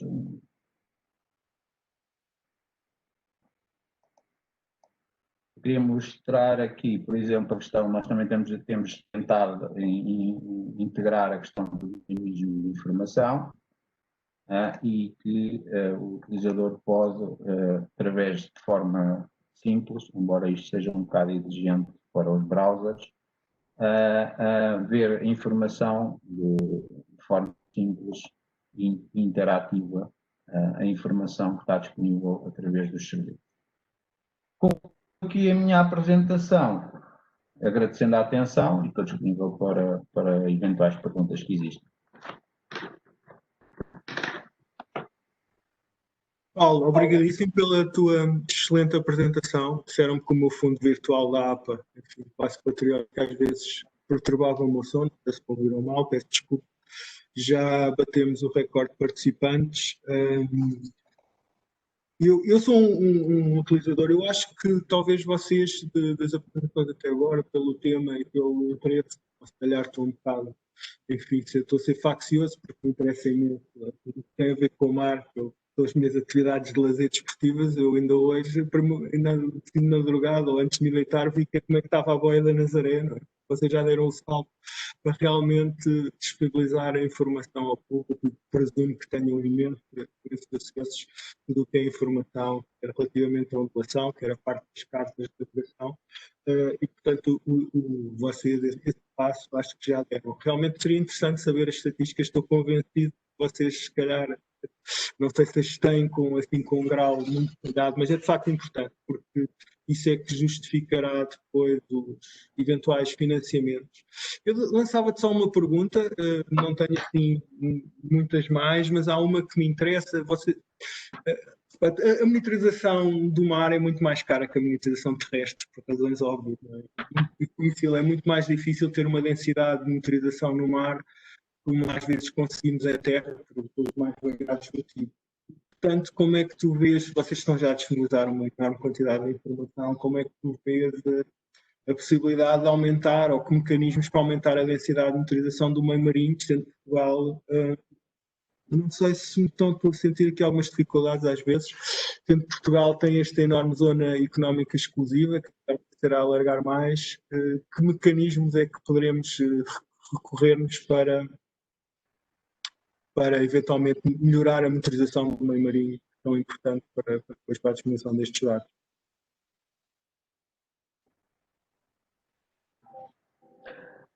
Muito obrigado pela pergunta. Efetivamente, estão a ouvir? Sim, às vezes há aqui uns cortes, eu penso que teremos com alguns problemas técnicos, mas eu estou a ouvir. Ok.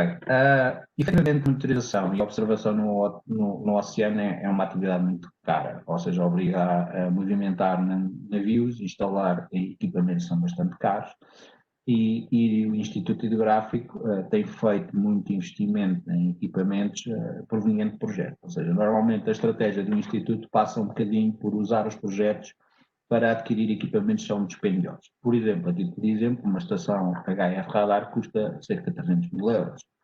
É um investimento significativo e só uma estação não chega, ou seja, é preciso pelo menos 2 estações para conseguir derivar campos, por exemplo, de correntes superficiais. O que é que acontece? O Instituto normalmente ou procura estabelecer cooperação, nomeadamente no âmbito de projetos transfronteiriços com Espanha, para usarmos uma estação o campo de correntes, ou vai podendo ir adquirindo consoante os projetos. Mas, obviamente, isto algumas questões têm a ver com a sustentabilidade destas infraestruturas, porque além da questão da aquisição, depois tem um longo termo, em um longo período, como é que sustentamos as infraestruturas. Nós acreditamos que a década do oceano e que as novas posturas da União Europeia, nomeadamente com o mandato diretivo, trará uma contrapartida de algum investimento nos fornecedores de informação para garantir que isto é sustentável, porque senão, se não houver uma fonte de rendimento, as infraestruturas começam a ter dificuldade em serem garantidas. O Instituto até agora tem conseguido manter, só que é um investimento significativo. E com os navios, paralelamente com os navios, nós, como estamos dentro da Marinha, a Marinha acaba por nos dar esse apoio ao Instituto Hidrográfico, que acaba por garantir os salários das guarnições e a manutenção dos navios, que é um peso enorme a nível orçamental.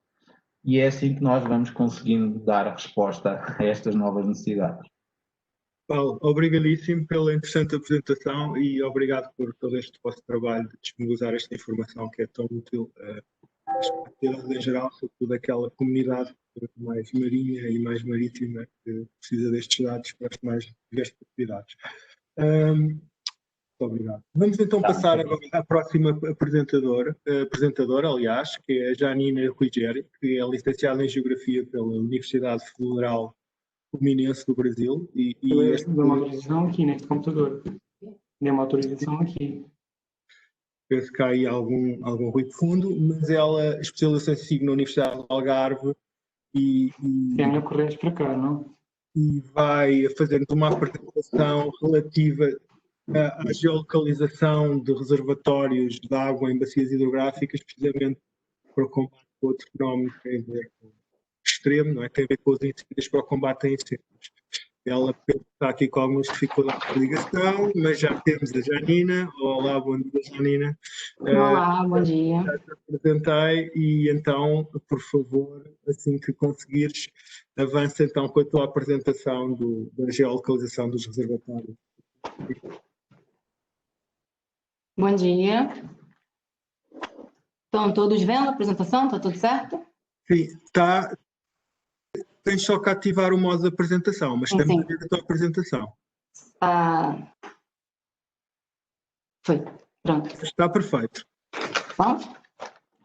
Bom, eu me chamo Janaína e hoje eu vou apresentar o tema para vocês da geolocalização de reservatórios e bacias hidrográficas aqui na região de Portugal. Portugal, país.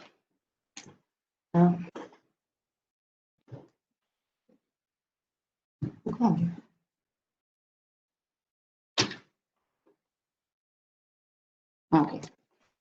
Bom, desculpa, é que a gente trocou de computador agora, já ficou um pouco confuso. Bom, eu faço parte da equipe da LS Engenharia Geográfica, é uma empresa que está situada em Faro, é uma empresa que a gente trabalha no setor da geomática, especializada na aquisição e edição de informações geoespacial e produção de cartografia. Nós trabalhamos com drones, com GPS, com estações totais e também com a captura de imagens de satélite. Esse tema que eu vou falar agora, ele se enquadra muito bem aqui em Portugal, devido à sua situação geográfica, o seu tipo de vegetação e a situação climática, que juntas elas ditam uma era no que diz respeito às catástrofes ambientais. E como todos nós sabemos, Portugal sofre bastante com os incêndios florestais que ocorrem todos os anos, especialmente nos meses mais quentes. Então, assim, se torna indispensável o planejamento e uma gestão dos recursos hídricos disponíveis em todas as regiões que mais sofrem com essas catástrofes. Essas necessidades que aumentam nos tempos mais quentes, porque é aí que nós verificamos a alta taxa de evaporação e o aumento do uso desses recursos hídricos na produção agrícola. Então, com isso, é necessário, é importante a localização dos armazenamentos superficiais de água, que podem ser bacias hidrográficas, podem ser lagos, podem ser corpos hídricos pequenos, que podem ser úteis no combate aos incêndios. Então, com a tecnologia de hoje em dia, com a ajuda da detecção remota e através de técnicas de processamento digital e recorrendo a imagens de satélite de alta resolução, nós conseguimos delimitar automaticamente esses corpos hídricos existentes. O primeiro passo para isso é adquirir a imagem de satélite. E no nosso caso, a imagem de satélite usada é o Sentinel-2, que tem uma resolução espacial de 10 metros e uma resolução temporal de 5 dias, ou seja, a cada 5 dias o satélite passa na mesma região. Então, nós podemos ter um histórico de dados a cada 5 dias. Bom, para a gente delimitar essas feições, nós precisamos gerar o índice NDWI, que é o índice de água com diferença normalizada. O que ele faz? Ele permite ressaltar, ele delimita as feições de corpos hídricos, enquanto simultaneamente minimiza e elimina características de outras feições, como solo, vegetação ou construções. Como ele faz isso? Ele maximiza a refletância da água na banda 3, que é a banda verde, e minimiza a baixa refletância dos corpos de água na banda 8, que é o infravermelho próximo. Essa equação, ela está aí no slide, ela é feita a partir do cálculo entre a banda verde e a banda 8. A subtração da banda verde menos a banda do infravermelho próximo, dividido pela banda verde, mais a banda 8 do infravermelho próximo, gerando o nosso índice de água com diferença normalizada. Esse índice, que a faixa de valor varia entre -1 a 1, onde os valores positivos, os valores mais altos, de cores azuis, são definidos como corpos hídricos, e os valores mais baixos são definidos como as outras feições, solo, vegetação, construção, dentre outros. Após nós gerarmos esse índice, nós reclassificamos a imagem para elas conterem apenas duas classes. Uma classe é que não nos importa, que é a classe 0, os não corpos hídricos, e a classe 1, que são os corpos hídricos, na cor azul. Após reclassificarmos essa imagem, nós convertemos a informação da imagem raster para informações vetoriais em arquivos shapefile, DWG, KMZ, para poder serem estudados, analisados e manipulados em softwares pagos, em softwares abertos, e de modo também a facilitar a utilidade dele a usuários que não sabem mexer em softwares de processamento digital de imagens, como o Google Earth. Bom, depois de gerado esse arquivo vetorial, nós combinamos esses dados com os dados espaciais da Rede Elétrica Nacional da EDP. Para quê? Para poder garantir uma segurança das operações aéreas, onde o piloto não precisa, ou não necessariamente precisa se preocupar muito com o perigo de se perto ou próximo do corpo hídrico, do recurso hídrico, vai haver uma linha de energia ou não. A vantagem desse produto, a vantagem dessa ferramenta, é claro, é a grande área de cobertura, já que ela é feita a partir das imagens de satélite. É o processamento dos dados em tempo útil, porque durante uma emergência, quanto mais rápido a gente obter a informação, mais eficaz vai ser a resposta. A redução de custos de operação no terreno, fazendo com que não seja necessária a ida a campo para ver se aquele recurso hídrico ainda está disponível. E a atualização de dados contínua, que, como eu falei, a resolução temporal desse satélite é de 5 dias. Então, nós podemos ter uma atualização desses dados a cada 5 dias. A desvantagem, em contrapartida, é a resolução espacial, que é limitada a 10 metros. Mas, para poder suprir essa falta de informação, nós podemos também capturar imagens com outros recursos, a partir de aviões ou então nos UAVs, nos veículos autônomos, mais conhecidos como drones, eles que são equipados com câmeras multispectrais, que tem também o sensor do Sentinel-2. E a vantagem, claro, é uma resolução espacial muito maior do que a do satélite, onde o reconhecimento dos pequenos reservatórios é fundamental. E é onde o satélite não consegue captar os pequenos corpos hídricos.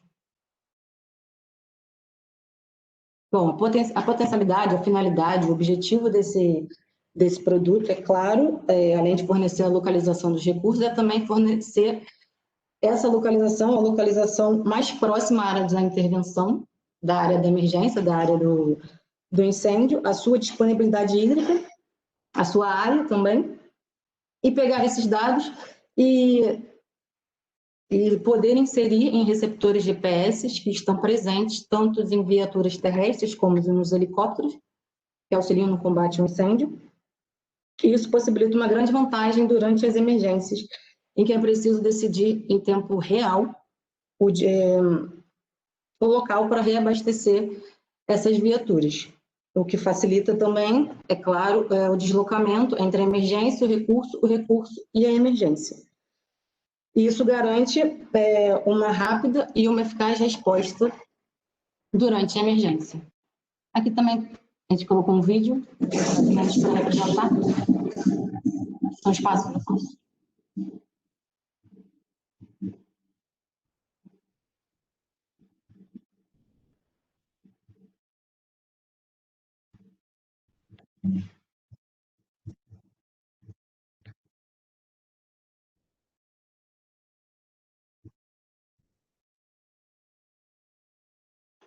Bom, é isso. Essa é a nossa apresentação, essa é a apresentação do nosso produto de localização de corpos hídricos para auxílio no combate aos incêndios. Muito obrigada. Janina, muito obrigada pela tua apresentação. Eu acho que deste aqui uma perspectiva de utilização prática, no fundo, já desta informação no combate a incêndios. Nós já tivemos aqui agora mais de 130 assistentes, o que é notável, penso eu. E é só uma pergunta, não, portanto, a tua posição muito orientada à utilização, que é, sobretudo para este fim, que é bastante importante, que é este flagelo que nós temos nos incêndios, nomeadamente na zona do Algarve. Já fizeram alguma aplicação, no fundo, do Sentinel também em situações de inundação e de cheias, ou tem-se concentrado apenas na questão dos reservatórios de água para apoio de incêndio? Portanto, Bom, nós estamos a pensar fazer, mas no momento ainda não realizamos esse estudo. Mas é uma coisa, é um assunto que nós estamos estudando sim, para no futuro aplicarmos. Por enquanto, nós só nos dedicamos a localizar esses reservatórios mesmo. e quem tem sido os principais consumidores desta informação? Presumo que talvez Proteção Civil, bombeiros, quem Sim, nós estamos... Desculpa, o quê? Sim, quem tem sido os utilizadores, no fundo, desta informação que vocês têm produzido? Sim, é para a Proteção Civil, é para o Corpo de Bombeiros, por enquanto a gente só alcançou até o Distrito de Beja, Distrito de Faro, Distrito de Beja, mas a nossa intenção é chegar até o norte do país também. Onde é nas regiões que ocorrem os incêndios.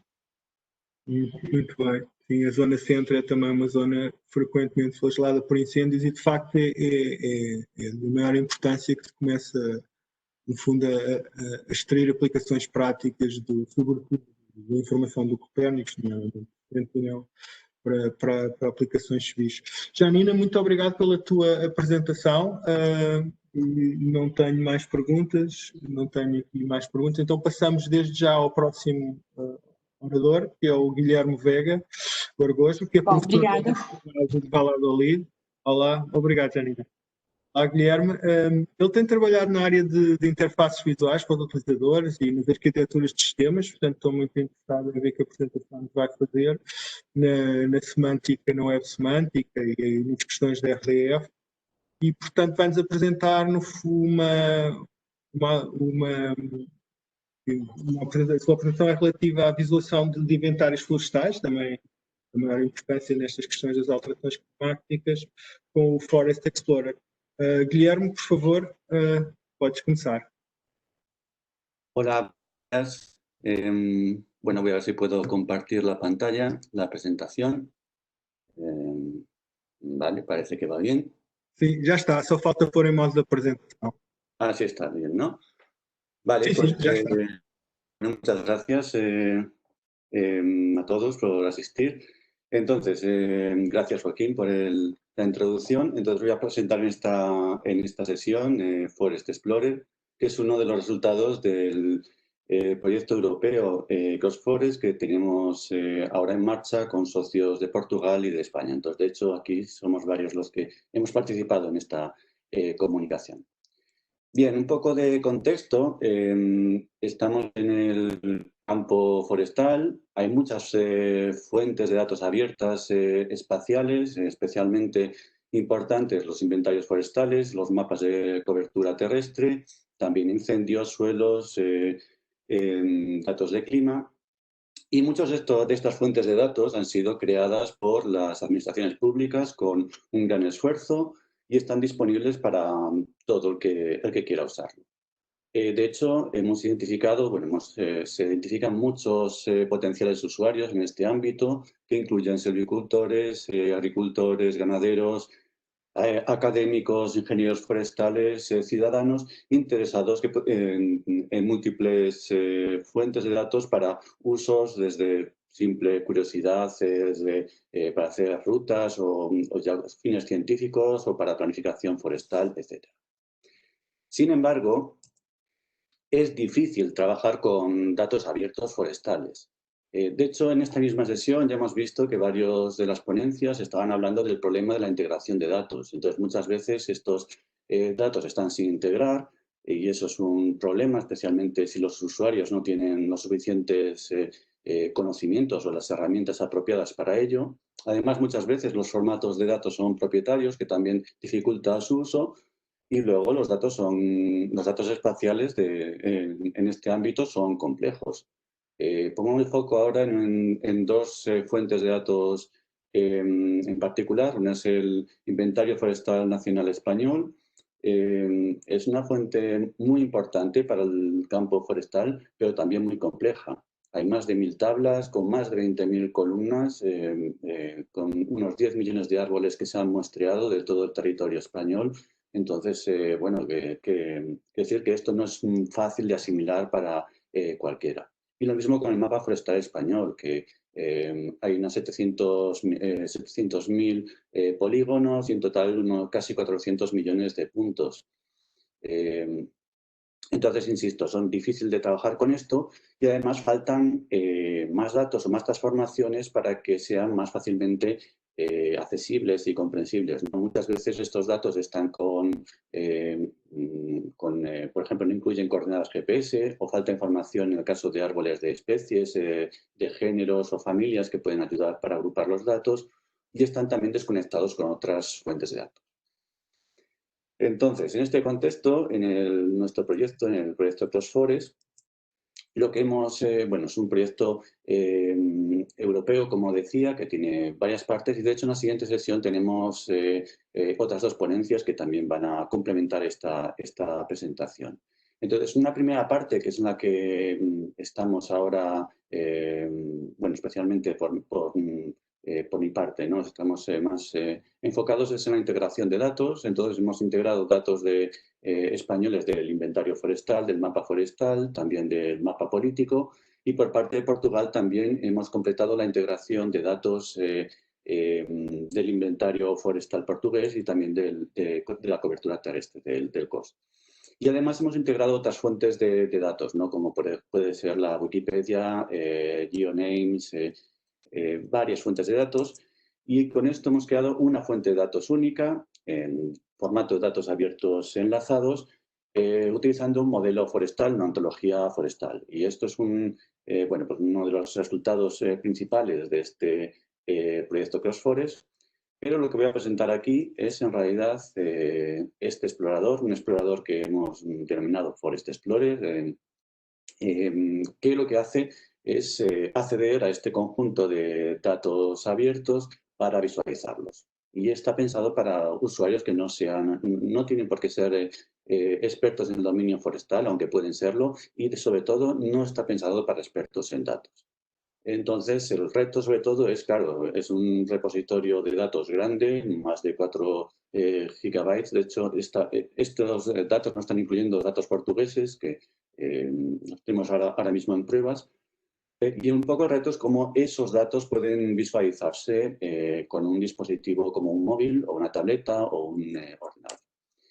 Entonces, el explorador forestal es una herramienta web que es portable, utiliza simplemente el único requisito, es un navegador web moderno. Y lo hemos probado, como decía, en diferentes dispositivos que incluyen móviles, tabletas, ordenadores. Está basado en estándares abiertos y la metáfora que utilizamos es, digamos, un mapa interactivo, que es algo a lo que está muy acostumbrado el usuario, bueno, la mayor parte de los usuarios que utilizan sistemas de navegación, y con esto lo que es, dependiendo un poco del nivel de zoom de la zona donde se concentra, se muestran los datos web. Entonces, llegado a este punto, voy a intentar hacer una demo en directo, ¿no? con esta herramienta. Entonces, voy a ver si puedo cambiar. Vamos a ver. No sé, voy a intentar cambiar.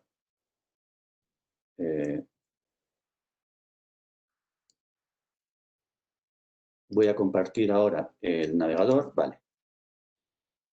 Vale, creo que se está viendo el navegador. Entonces, como veis, ahora estoy mostrando solo la parte de datos españoles, porque la parte de datos portugueses estamos completando hemos completado la integración, pero todavía estamos haciendo pruebas. Entonces, para esta presentación solo me centro en los datos portugueses. Entonces, como podéis ver, es un mapa político de momento español que muestra datos de inventario de parcelas, como podéis ver, utilizando un mapa de color de colores más fuertes para las provincias que tengan más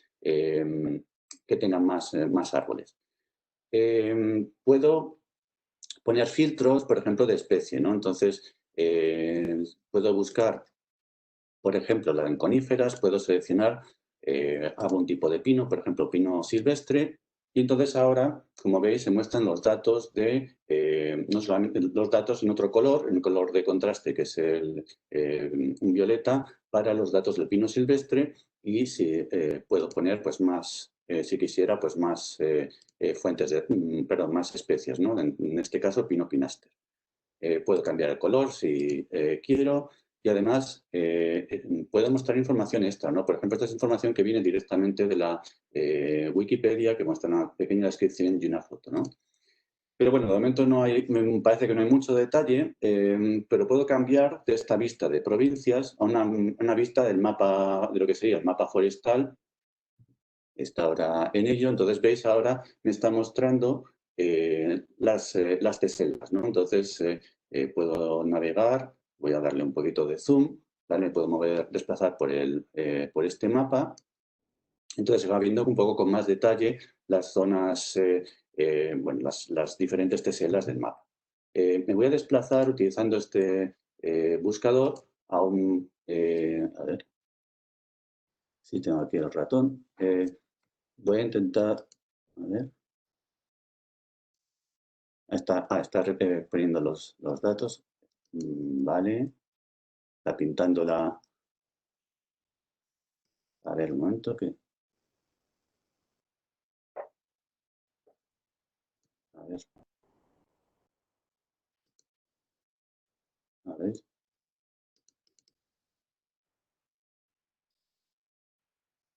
Vale, que estaba todavía desplazando el mapa. Vale, entonces nos hemos centrado todavía más en esta zona. Vale, pues ahora voy a ir a Navaleno, que es un pueblecito que está en Soria. Vale, entonces ahora nos desplazamos a esta zona en concreto. Y ahora ya, como veis, estamos haciendo ya zoom a esta zona en concreto y vais viendo que vamos acercándonos con más detalle a esta zona. Y ya veis que ahora se muestran estas bolitas, son ya las parcelas, ¿no? Entonces está superponiendo el mapa forestal. Voy a seguir dando un poquito más de zoom y las bolas representan parcelas. Los colores siguen siendo los de las especies que tengo seleccionadas, el pino silvestre, el pino pinaster. Entonces puedo ver, por ejemplo, en esta parcela en concreto, que hay muestreados 53 árboles, de los cuales son 19 pinos silvestres, 34 pino pinaster. Y si sigo dando zoom, me acerco todavía más. Si hago doble clic, me voy a ir justo a esta zona. Entonces ya prácticamente veo los árboles. Entonces, cada uno de estos árboles, este es un árbol con las medidas que han tomado los técnicos, que viene en inventario nacional español. Lo mismo con este otro de aquí, el otro silvestre, es decir, que estoy yendo casi... claro, entonces, esa es un poco la potencia de la herramienta, ¿no? Es decir, que yo puedo moverme por este repositorio tan grande que incluye datos de todo el inventario español y también de los mapas de cobertura, digamos que simplemente utilizando una aplicación de navegación puedo verlo con mucho detalle, ¿no? Y, por ejemplo, puedo clicar en esta tesela y puedo ver pues, más datos del área, etc. Vale, creo que con esto más o menos se entiende, ¿no? Tiene más cosas, ¿no? La herramienta, de hecho, está disponible, luego se puede acceder a través de ese enlace, ¿no? Entonces, bueno, yo creo que con esto suficiente para la demo, voy a concluir la presentación. Entonces pasamos de nuevo a la presentación. Creo que se ve en la presentación. Vale, esto era simplemente para el caso de que no funcionara la demo, que ha funcionado. Bien, Entonces voy a ir directamente unos datos de uso simplemente para de cómo se está utilizando actualmente. Este explorador forestal lo lanzamos en diciembre de 2019 y desde entonces estamos recogiendo datos con Google Analytics. Entonces hemos tenido ya unos cuantos usuarios, 3.200 usuarios únicos. Utilizan de media unos 4 minutos y 10 segundos por cada una de esas sesiones. La mayor parte del tráfico viene de España, claro, porque los datos que ahora estamos ofreciendo son solamente los españoles, aunque, insisto, esto va a cambiar a partir del próximo mes. Principalmente se accede con ordenadores Windows, pero también, como veis, casi la mitad del tráfico es de dispositivos móviles, ¿no? Ya sean Android o iPhones. Hemos también corrido un estudio con voluntarios que han querido utilizar nuestra herramienta y luego responder a un cuestionario, ¿no? Entonces, como veis en esta transparencia, principalmente son perfil más profesional, especialmente de administraciones públicas, pero también académicos, y que están bastante acostumbrados a utilizar datos geolocalizados, ¿no? Bien, aparte de esto, un resultado que, parte del cuestionario, incluía un cuestionario de facilidad de uso, utilizando un cuestionario estandarizado, que es el SUS. El resultado del SUS, la cifra que da es 75, la que hemos obtenido de la media de los participantes, lo cual es un resultado bastante alto, ¿no? El rango de esta métrica es de 1 a 100, insisto que es un cuestionario estandarizado. Un resultado sorprendente, bueno, no tan sorprendente, pero curioso, es que los participantes españoles valoraron mejor la facilidad de uso de esta herramienta que los portugueses, ¿no? Y creemos que esto se debe a que, claro, estamos ofreciendo datos ahora mismo solamente de España, pero no de Portugal. En cualquier caso, bueno, está bien tener esta métrica, pero quizá lo más útil para nosotros ha sido esta segunda parte del cuestionario, en el cual preguntábamos con preguntas de texto abierto por las fortalezas y debilidades del explorador forestal. Y bueno, veis que aquí resumo en esta tabla cuáles son los principales resultados. Hemos analizado cada respuesta. Hemos identificado los temas, hemos clasificado cada respuesta a uno de esos temas y esto es un poco la tabla resumen, ¿no? Entonces, por ejemplo, un aspecto que nos ha gustado especialmente es que 12 de los 28 participantes han indicado como punto fuerte la facilidad de uso. Y veis, por ejemplo, el comentario de que el acceso se podía hacer fácilmente a bases de datos con mucho detalle, ¿no? También que la facilidad de uso, esto se corresponde con el resultado del SUS, que estaba bien, que se consideraba rápida. La integración de datos también es uno de los puntos fuertes, claro, que eso está un poco en el núcleo, ¿no? de la propuesta, ¿no? del uso de datos abiertos enlazados para integrar las diferentes fuentes de datos. En los comentarios negativos en realidad son muy importantes, ¿no? De hecho son muy útiles porque nos avanzan cuáles son las cosas que tenemos que hacer para mejorar la herramienta. Entonces eso nos viene bien para la hoja de ruta de las cosas que tenemos que hacer. Entonces podéis comprobar que la primera cosa es que faltan los datos de Portugal. Vale, entonces, bueno, pues estábamos en ello, pero bueno, necesitamos tener acceso primero a los datos de Portugal y bueno, ya estamos en ello, ¿no?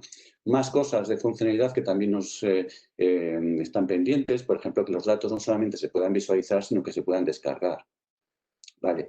O, por ejemplo, también no utilizar como mapa de base, poder utilizar, por ejemplo, otro tipo de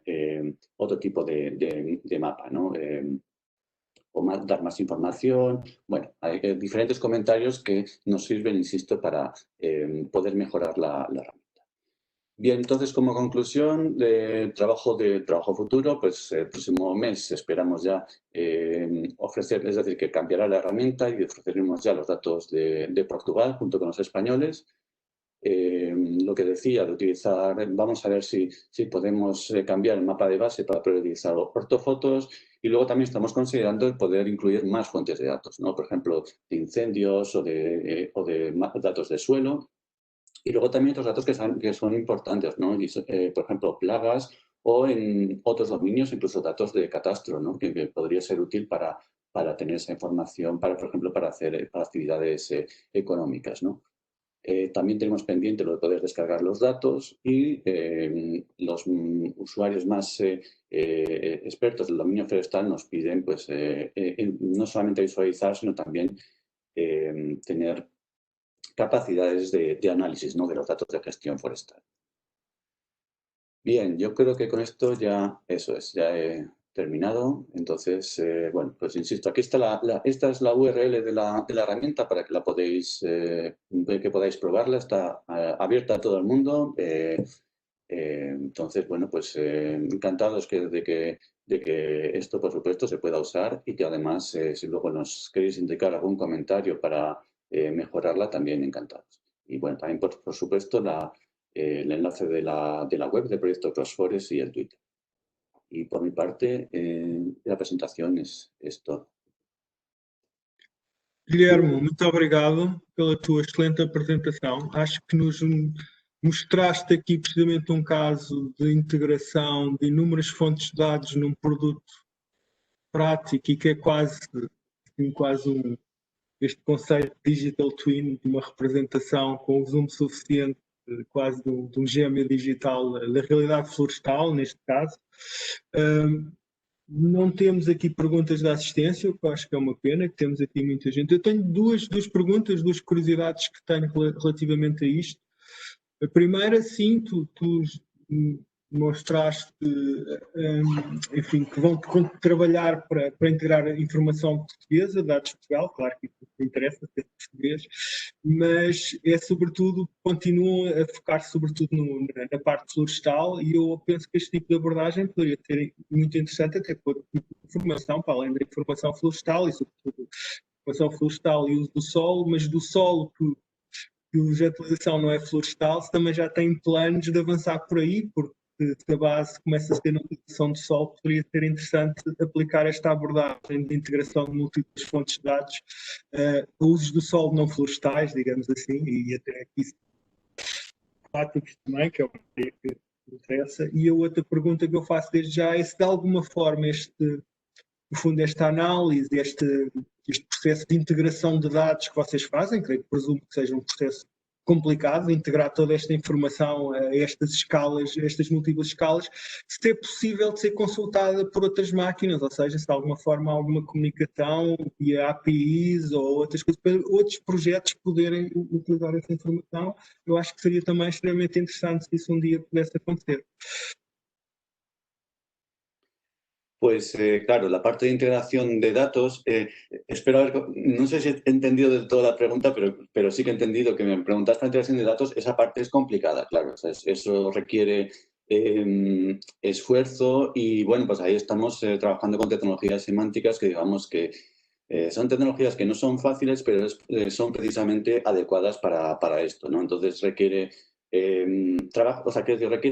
trabajo con expertos, por una parte en el dominio. Entonces hemos tenido mucha suerte en este proyecto, que contamos el apoyo de DGT por parte de Portugal, o por parte incluso también del Ministerio de Agricultura, también con personal suyo, para poder ayudarnos a entender de qué van los datos. Y luego también por parte nuestra, pues bueno, somos, digamos que trabajamos con este tipo de tecnologías, ¿no? Pues creando estos modelos de datos, estas ontologías, y bueno, pues convirtiendo esos datos. Entonces, bueno, pues es un esfuerzo de un grupo, yo diría, multidisciplinar, y bueno, pues estamos, digamos, bastante satisfechos de momento con estos primeros resultados que estamos teniendo, ¿no? Y por supuesto queremos continuar con ello. Entonces, bueno, es importante, pues, la parte de integración de datos de diferentes países es muy importante, ¿no? Porque eso quiere decir que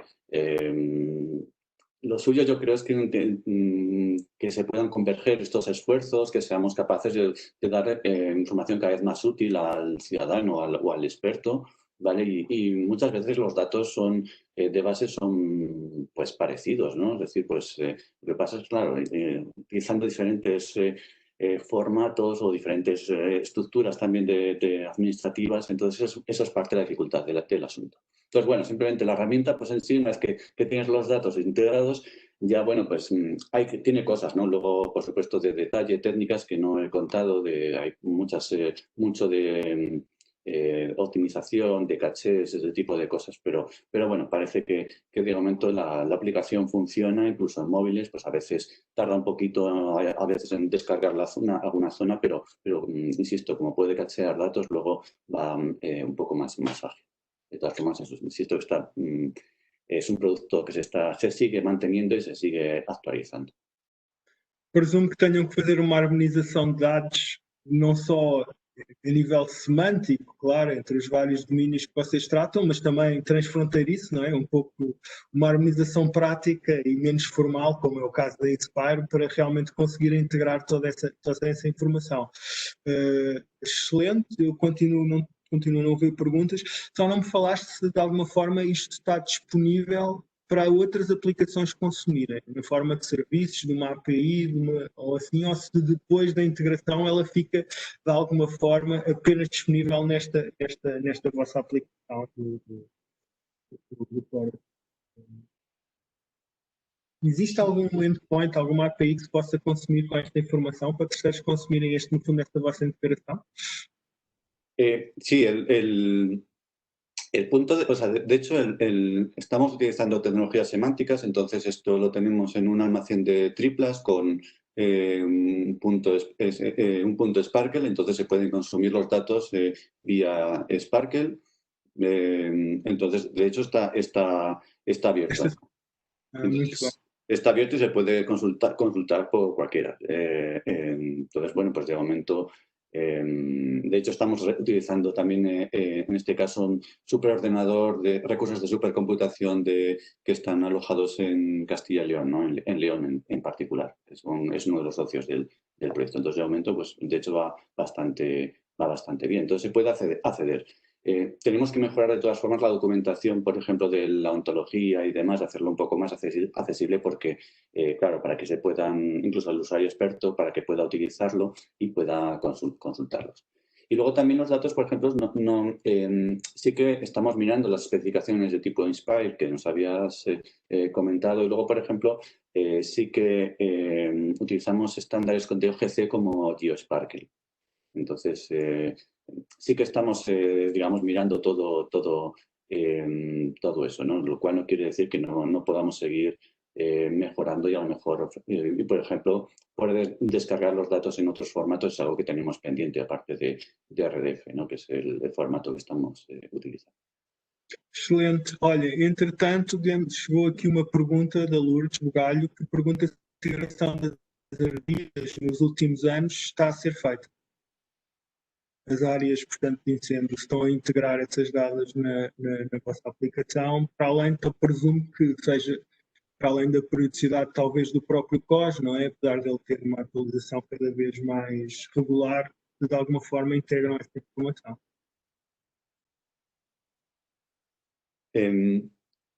Joaquín, si me puedes reformular Eu vou ter que responder, porque falar o meu português. Se eu percebi o espírito da pergunta aqui da nossa assistente, ela no fundo pergunta, todos os anos há inúmeros incêndios em Portugal e Espanha, infelizmente, não é? Como é que vocês até que ponto é que conseguem integrar quase, não diria em tempo real, mas essa informação de uma forma regular no visualizador? Sí, entonces, de hecho, en nuestro proyecto CrossForest tenemos pendiente integrar datos de incendios. Claro, al final la información de las bases de datos de incendios pueden ser también complejas. Entonces, como estamos en la recta final del proyecto y estamos un poco, o sea, es decir, no tenemos tanto tiempo para llevarlo a cabo, vamos a trabajar con datos de incendios, pero posiblemente un poco más resumidos, más a nivel estadístico. Vamos a ver qué podemos hacer en lo que nos queda, pero está previsto. O sea, de todas formas, ahora ya una vez que hemos arrancado, que ya conseguimos integrar datos y demás, vamos a ver si conseguimos meter alguna fuente más y si no, pues bueno, también hay que dejar algo para siguientes proyectos, ¿no? Pero eso tenemos pensado trabajar en ello. Además tenemos un poco también el conocimiento que tenemos, estamos en contacto con grupos que trabajan en incendios, entonces sí que es un campo que creemos, claro, que es muy importante también de proporcionar información de ello. Muito bem. Guilherme, obrigadíssimo pela tua apresentação. Estamos quase no tempo, estamos a 5 minutos do final. Eu volto a lançar aqui o repto aos assistentes e até aos outros oradores. Tem alguma pergunta final, algum comentário final relativamente às várias apresentações que têm sido feitas? Já vejo aqui a Alexandra a ajudar-nos. Não sei se alguém quer fazer alguma pergunta, que eu tenho feito aqui as despesas da conversa. Alguém aqui, nomeadamente os meus colegas, enfim, dos oradores, tem alguma pergunta a fazer, ou assistência? Parece que não. Não estamos aqui, ninguém. Eu acho que, se eu posso concluir, ter uma breve conclusão do que foi visto aqui, nós vimos realmente aplicações relativas sobretudo a questões que são sobretudo importantes para questões de alterações climáticas e de ambiente, um bocado na linha do que a Comissão Europeia pretende fazer, reparem, desde modelos, enfim, atmosféricos, a dados oceanográficos, a dados reservatórios, e no fundo esta aplicação final do momento que foi bastante conclusão, porque de alguma forma agrega, apesar de ser muito relativamente ao relativo ao inventário florestal, mas agrega, de facto, de alguma forma integra informação de várias fontes e, de facto, se calhar o repto que eu faço aqui a todos é que, de facto, temos que começar a pensar na criação de uma rede interoperável de dados, destes vários dados que os nossos organismos recolhem. Alguns produzem dados mais secundários, não é? Portanto, derivados, outros dados mais de base, seja altimétricos, sejam hidrográficos, serão dados às vezes mais de base, mas depois, acima desses dados, há uma camada de dados construídos derivados e que finalmente podem ser integrados a soluções como esta que o Guilherme apresentou do Forest. Realmente devemos aproveitar, no fundo, estas alturas, mesmo sendo virtuais entre nós todos, e esta facilidade de contactar digitalmente, para começarmos a criar uma rede dessas que realmente conseguisse não só partilhar, como depois integrar toda esta informação, porque de facto um dos desafios que nós teremos pela nossa frente, para além da pandemia e do próprio Covid, será de facto o desafio ambiental. A qualidade do ambiente influi enormemente na qualidade da nossa própria vida. Eu não tenho assim mais nada a dizer, acho que já falei muito. Se ninguém quiser acrescentar nada, eu se calhar terminava a sessão. Estamos a 2 minutos do horário, são 10h58. Agradeço a todos os que assistiram. Tivemos aqui, nesta altura, mais de 130 assistentes. E a todos os oradores pelas excelentes apresentações que todos fizeram. E até uma próxima oportunidade. Muito obrigado a todos.